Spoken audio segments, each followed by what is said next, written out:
My heart was beating so fast and loud I could hardly hear the clicks as I turned the safe dial. Just one more number and I would be in. Click. I looked at my teammates and smiled. Easy. As I opened the safe door, the glare from the jewel inside almost blinded me. It was the biggest diamond I had ever seen in my life. Come on, don't take all day. The cops will be here soon. I picked up the jewel and stuffed it into my coat pocket. But before I go on, make sure you like and subscribe and hit that notification bell, or you might end up living a double life just like me. I said goodbye to my teammates and jumped into my car. As I drove off, I could hear the police sirens and saw the flashing lights of their cars as they pulled up outside the jewelry store. Phew, got out of there just in time. I drove to a gas station and went and changed my clothes in the restroom. No one would think I was a criminal now that I was wearing my business suit. I put the jewel inside my briefcase and drove home. Hi Mom, hi Dad, I'm home. How was your internship? Did you have a good day? Yes, it was good. Was it exciting? Flashbacks of the robbery sprang into my mind, the adrenaline pumping through my veins and the flash of the police car's lights. Meh. You see, I was leading a double life. On one side, I was a normal high school student, but on the other, I was the head of a criminal team. How did I become the head of a criminal team? Well, actually, you should be asking how I became a normal high school kid. You see, I started off in crime. As a child, I was homeless. I started hanging out with the wrong crowd and I found myself leading huge missions. But then one day, a woman found me and told me she was going to help me. She made me go with her and she organized a foster home for me.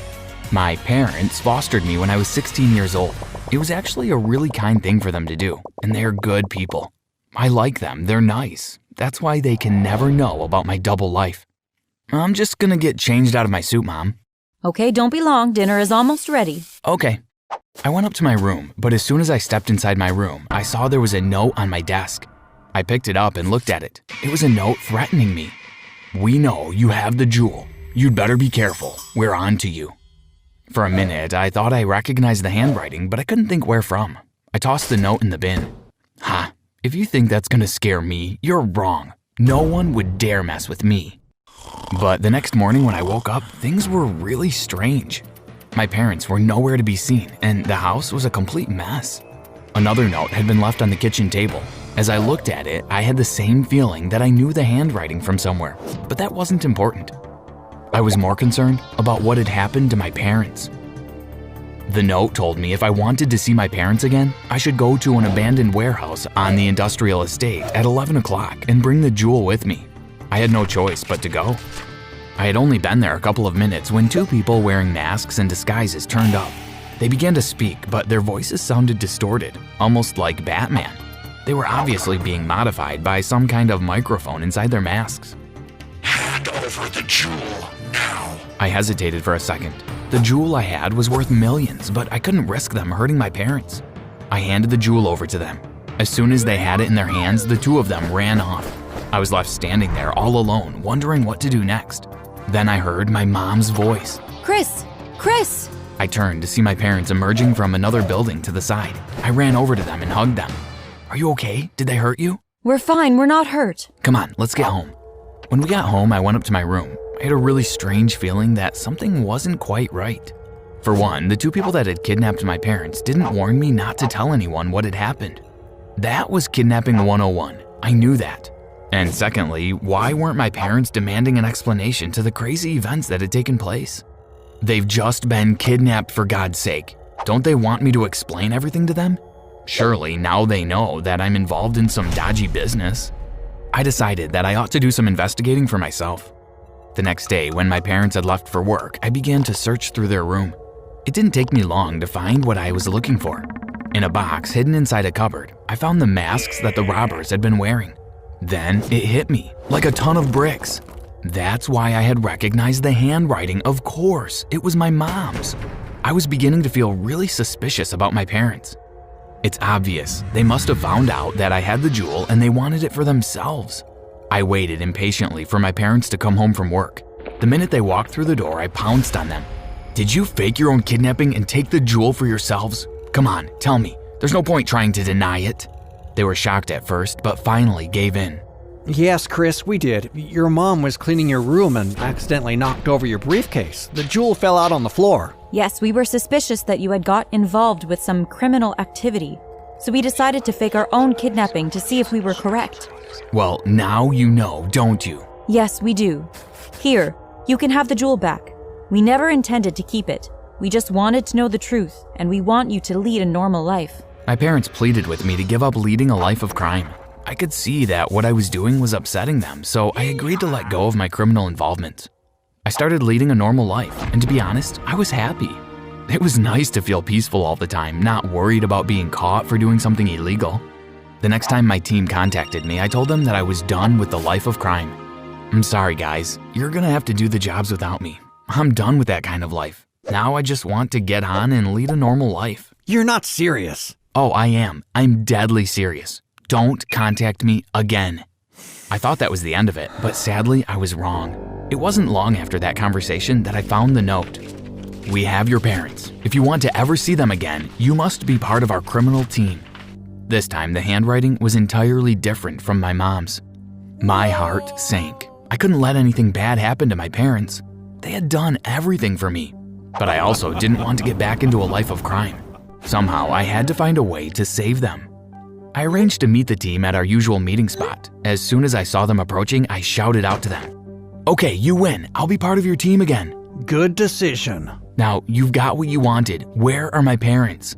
One of the team went and brought my parents out of a back room. I've agreed to their demands. I'm going to join their team again. No, darling, don't do this. You've worked so hard to change your life. It's what I have to do. No, Chris, no! Leave him, Gene. He's made up his mind. Let the boy go. I turned my back on my parents and walked away from them. I didn't want to see the sadness in their eyes any longer. I began to work with the team again. We did our usual minor thefts from local shops and stores. But then the others began to get more greedy. They wanted to do a really big job, something that would make us a lot of money. Why are we wasting our time doing petty crime? We're capable of doing something really big, so let's do it. What do you have in mind? The bank in town. We're gonna break into it and steal all the money. We need you to make the plans for us. You're the expert in understanding the layout of the bank buildings and cracking the safe code. Okay, I'll do it, but I'll need some time to find out all the information we need. If we're going to do this, we have to do it properly. I spent the next few weeks working on every little detail of the break-in. I spent hours poring over the blueprints of the bank and memorizing the layout. Eventually, I was ready. Okay, we're good to go. We will break in tomorrow evening. The team were excited to do the job. We're gonna be rich after this. Yes, Jim, you'll finally be able to buy that car you've been wanting. The following night, the team and I drove to the bank. We parked the car on the side of the road and crept up the window to the bank. With one final quick check to make sure no one was looking, my team smashed a brick through the window. I followed them as one by one they jumped through the window. Once inside, the first thing I did was to deactivate the alarm system. The safe is in the room at the back of the bank. Come on, follow me. I led the team to the back room. Inside, it held a huge safe. There must be millions of dollars inside this thing. It's enormous. Well, we're about to find out. I knelt down in front of the safe and began to turn the dial. But I had only turned it a couple of times when suddenly the door burst open and we were surrounded by police. Put your hands up. Don't do anything stupid. You're under arrest. The police started handcuffing all the rest of my team, but they left me alone. Good job, Chris. You kept your cool and handled yourself really well. Thanks. My teammates looked at me in shock. Did you tell the police what we were intending to do? Were you in cahoots with them all along? I didn't answer their question. I wasn't going to admit anything to them. You're in big trouble, Chris. When we get out of prison, we're gonna come looking for you. No one betrays us and gets away with it. You better watch your back. I promise you, we will find you and destroy you. The police led them out of the building and drove them away. Do you need anything more from me? No, that's great, Chris. You can go home now. When I got home, I told my parents what I had done. We're so proud of you, Chris. You made the right choice. Even though I knew my parents were right, I couldn't stop thinking about what my teammates had said when they were arrested. I knew that they had meant every word. They were sentenced to 5 years in prison, and I spent the first couple of years trying to come up with a plan to hide from them. But I couldn't think of anything that would stop them finding me. There's nothing else for it. We're going to have to change our identities. It's not just me they will hurt. If they can't find me, they will take it out on you two. I can't let anything happen to either of you. You're right, Chris. We can't risk them finding any of us. So we did what we had to do. The three of us all had extreme plastic surgery to totally change how we looked. But even that wasn't enough to keep us safe. I knew that the team would come to our house at their first opportunity. If they saw the three of us living there, they would put two and two together and realize we had altered our appearances. We had no other choice but to move to another country. We will have to take on totally new identities and forget everything about our former lives. But what about our friends and the rest of our family? I know it's hard, but we will have to make new friends, and I'm sorry, we can never see anyone from our past lives ever again. So now we're living our new life. It's been difficult having to start over, but slowly we're making new friends and enjoying not worrying every 5 minutes in case the team is about to attack us. We have new names and new jobs. In fact, all the names in this video are fake to protect our privacy.